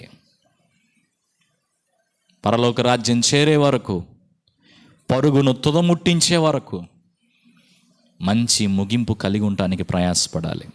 దినం దేవుని వాక్యం విన్న తర్వాత మీలో తప్పులు మీకు అర్థమైతే, కనబడితే వాటి నిమిత్తమై ప్రార్థన చేసుకోండి, క్షమాపణ కోరుకోండి. అయ్యా, ఈ విషయాల్లో నాలో పొరపాట్లు ఉన్నాయి, నేను తప్పిపోయాను, నన్ను క్షమించండి. ఇక ఈ విధంగా నేనేమాత్రము జీవించకుండా నాకు సహాయం చేయండి. ఈ వాక్యాన్ని బట్టి నాలో ఈ విధమైన నిర్ణయం నాలో కలుగుతుంది, నేను ఇలా మంచిగా ఉండాలనుకుంటున్నాను, ఈ లక్షణాలు కలిగి ఉండాలనుకుంటున్నాను, నాకు సహాయం చేయండి అని ప్రార్థన చేసుకోనండి. ఈ మాటలు దేవుడు మీకు తెలియజేయటాన్ని బట్టి, దేవుడు మీకు మేలు చేశాడని మీకు అనిపిస్తే హృదయపూర్వకంగా దేవుని స్తుతించండి. అయ్యా, ఈరోజు ఈ మాటలు నా ఎదుటికి తీసుకొచ్చినందుకు వందనాలు ప్రభువా. ఈ వాక్యాన్ని బైబిల్లో రాసి ఉంచినందుకు వందనాలు ప్రభువా. కన్నులకు కట్టినట్టుగా మాకు వివరింపజేసినందుకు వందనాలు ప్రభువా అని దేవుని దాన్ని బట్టి స్తుతించే వారమై ఉందాం. ఇలాంటి పరిస్థితిలో ఉన్నటువంటి కుటుంబాలు మీకు జ్ఞాపకం వస్తూ ఉంటే, వ్యక్తులు జ్ఞాపకం వస్తూ ఉంటే వారి కోసం ప్రార్థన చేయండి. ఆ కుటుంబాల కోసం ప్రార్థన చేయండి. విన్న వాక్యాన్ని బట్టే మనం ప్రార్థించాలి. ఆ వాక్యాన్ని బట్టి ప్రార్థన చేసుకుందాం, అందరం ప్రార్థన చేసుకుందాం. జీవాధిపతివైన మా తండ్రి, పరిశుద్ధుడివైన దేవా, నీకు వందనాలు. శ్రేష్టమైన అమూల్యమైన నీ మాటల కొరకు వందనాలు. మా జీవితాలను వెలిగింపజేసి క్రమబద్ధీకరించే నీ మాటల కొరకు వందనాలు. సక్రమమైన మార్గంలో నడిపించే నీ మాటల కొరకు వందనాలు. ఉన్నది ఉన్నట్లుగా బోధించే నీ గ్రంథం కొరకు వందనాలు. మనుషుల జీవిత చరిత్రలకు సున్నం కొట్టకుండా వారి జీవితాన్ని ఉన్నదున్నట్టుగా మాకు అందించినందుకు వందనాలు చెల్లిస్తూ ఉన్నాం. మా జీవితాలను క్రమబద్ధీకరించడానికి, మాకు జాగ్రత్త పడమని హెచ్చరిక చేయటానికి దేవా, ఈ యొక్క గ్రంథంలో ఈ మాటలు రాసి ఉంచిన వాడుగా ఉన్నందుకు మిమ్మల్ని స్తుతిస్తూ ఉన్నా. ఈరోజు ఈ మాటలు మేము ఈ యొక్క వచ్చిన భాగంలో చూడగలుగునట్లుగా మీరు మాకు ఇచ్చిన అవకాశం కొరకు, ప్రత్యక్షత కొరకు, వెలిగింపు కొరకు నిన్ను స్తుతిస్తూ ఉన్నాం. ఈ యొక్క భాగం నుండి మేము ఏమైతే నేర్చుకున్నామో, ఏ విషయాలైతే మేము విన్నామో, ఆ విషయాలు మా యొక్క మనసులో మేము ఎల్లప్పుడూ జ్ఞాపకం ఉంచుకొని ఆ విధంగా జీవించే భాగ్యం దయచేయండి. మా కుటుంబాల కొరకు ప్రభువా మేము ప్రయాసపడే వారంగా, మా కుటుంబ పోషణ కొరకు ప్రయాసపడే వారంగా, మా కుటుంబం భవిష్యత్తు కొరకు ప్రయాసపడే వారంగా ఉండే జీవితాలు దయచేయండి. మా ప్రవర్తన సరిగా లేకపోతే, మా ప్రయాసాలు సరిగా లేకపోతే, మేము మంచిగా ప్రవర్తించకపోతే ఇప్పుడు రాబోయే కాలంలో కూడా మా కుటుంబాలు ఇబ్బందుల్లో పడతాయని, మా పిల్లల జీవితం మరొక రకంగా మారిపోతుందని ఈ వాక్య భాగం భాగము స్పష్టంగా వెల్లడి చేసి ఉండగా మేము ఇంకా ఏమాత్రం నిర్లక్ష్యంగా ప్రవర్తించక, కుటుంబంలో మా స్థానం ఏదైనప్పటికీ మా యొక్క స్థానాన్ని బట్టి మా కుటుంబానికి మేలు కలుగజేయటానికి, మా తర్వాత ఉండేటువంటి వారికి మంచి భవిష్యత్తునివ్వడానికి మేమేమి చేయాలో అవి చేయడానికి ప్రయాసపడే వారంగా ఉండటకు సహాయం చేయండి. అందుకు భిన్నమైనటువంటి ప్రవర్తన కలిగినటువంటి వారమై హాము వలె ప్రవర్తించి మా కుటుంబాలను ప్రభువా నాశనం చేసుకునే వారంగా, మా తరతరాలకు శాపాన్ని మిగిల్చే వారంగా మా జీవితాలు ఉండకుండా మేము జాగ్రత్త పడినట్లు సహాయం చేయండి. మర్యాద కలిగిన జీవితం మాకు దయచేయండి దేవా. మేము ఒకరికొకరు మర్యాద ఇచ్చుకుని పుచ్చుకునే వారంగా ఉండాలి, కానీ మర్యాద తప్పి ప్రవర్తించే వారంగా ఉండకూడదు. ఆ విషయాన్ని ప్రతి ఒక్కరూ మా మనసులో ఎల్లప్పుడూ జ్ఞాపకం ఉంచుకొని నీ కార్యం జరిగించమని ప్రార్థిస్తున్నాం దేవా. మా యొక్క జీవితాల్లో నోవాహే మత్తుడైపోయినట్టుగా మేము ఏ ఏ విషయాలతో నింపబడి ప్రభువా మీరు నింపబడమన్న విషయాల చేత నింపబడకుండా కొన్ని లోక సంబంధమైన వాటి చేత నింపుకొని, కొన్నిసార్లు వాటి చేత మేము నింపబడిన దాన్ని బట్టి భవిష్యత్తు తెలియక, తర్వాత క్షణం అర్థం కాక, మా శరీరానికి ఏం జరుగుతుందో గ్రహించక, మా ఆత్మకి ఏం జరుగుతుందో గ్రహించక, మా మనస్సుకి ఏమవుతుందో గ్రహించక, సెన్సెస్ కోల్పోయిన వారమై, స్పృహ కోల్పోయిన వారమై జీవించే జీవిత విధానం నుండి బయటికి తీసుకురండి. ఈ విధమైన బానిసత్వంలో ఎంతమంది ఉన్నారో వారందరికీ విడుదల ఇచ్చేయండి ప్రభువా. ఆ యొక్క బానిసత్వం నుండి వారు విడుదల పొంది మంచిగా వారి యొక్క జీవితాలు కొనసాగించుకున్నట్లు సహాయం చేయండి. అన్నిటికీ మించి మా జీవితాల్లో షేము యాపెతుల వలె కుటుంబం కొరకు ప్రయాసపడే జీవితాలు దయచేయండి. గౌరవం కొరకు ప్రయాసపడే జీవితాలు దయచేయండి. ఇతరుల యొక్క తప్పిదాలను కప్పే జీవితం కలిగి ఉన్నట్లు మేము ప్రయాసపడే జీవితాలు దయచేయండి. మా ముగింపులు ఎలా ఉంటాయి అనేటువంటి భయం కలిగి ప్రతి క్షణము ప్రభువా మేము నుంచున్నాములే అని అనుకోకుండా, పడిపోకుండా జాగ్రత్త పడుతూ కొనసాగే జీవితం మాకు దయచేయండి. దినాన్ని మాటలు విని హృదయంలోకి తీసుకొని ఆ మాటల ప్రకారంగా ప్రవర్తించుటకు ఇష్టపడిన ప్రతి వ్యక్తి తాను నీ సన్నిధిలో సమర్పిస్తున్న ప్రార్థనను బట్టి, తీర్మానాన్ని బట్టి వారి కుటుంబ జీవితాల్లో, సంఘములో వారు స్థాపించబడిన ప్రతి చోట మేలుకరంగా ఇతరులకు ఉండినట్లు వారిని మీరు దీవించమని ప్రార్థన చేస్తూ ఉన్నాం. ప్రభువును రక్షకుడైన యేసయ్య నామములో ప్రార్థిస్తున్నాం తండ్రి, ఆమెన్.